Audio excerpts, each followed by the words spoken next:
I got 174 people to tell me what they think world class for every event is, and at the end of the video, I'll show you which cuber is the most dominant at the most events. So starting with multi-blind, where I'm going to measure it with how many cubes you can attempt in under 1 hour, and the answer is over 40. For 5 blind and 4 blind, there were a lot of people arguing here because some think that world class means anyone that has a shot at getting the world record, which I mean makes sense, but the problem here is that Stanley Chapel is ahead of everyone by a mile, so multiple people were saying to add faster options, but it doesn't matter after all, since the average answer was in the middle with sub 4 minutes on 5 blind and sub 2 minutes on 4 blind. Now for the more practice events, like Square One, where the answers are way too close, like it's basically 25% of votes for 3 options, but in the end I would say that is sub 6 being the one with slightly more votes. On Cube, which is also my main event, it is sub 2 seconds, which feels so fast, but when you think about it, there are a lot of people averaging that at home, so easily over 40 people could get that in comp. Pyraminx is an event that I don't keep up with the top results, and this just proves that, since I thought that sub 2 is really good, but no, world class for Pyra is sub 1.8. And same with Megaminx, where the most voted answer was sub 30.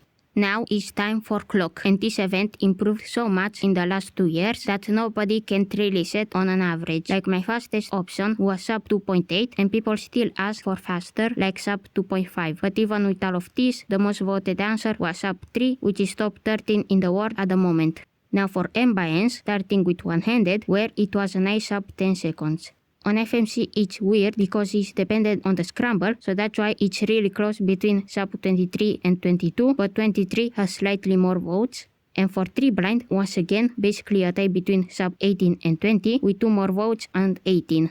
Now for big cubes, it was a clear winner with sub 2 minutes on 7x7 and sub 120 on 6x6. For 5x5, sub 45 easily won, being top 40 in the world.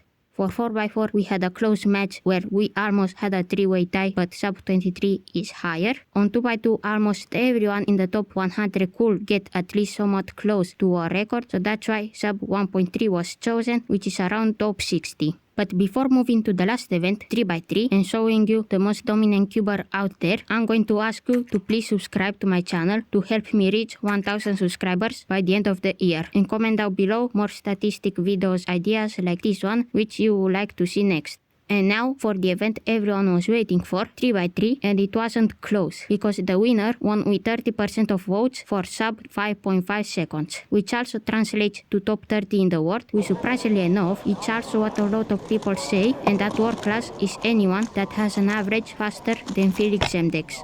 And now before ending the video, which cuber is the most dominant at the moment, being world class at the most events, and here are the top 5.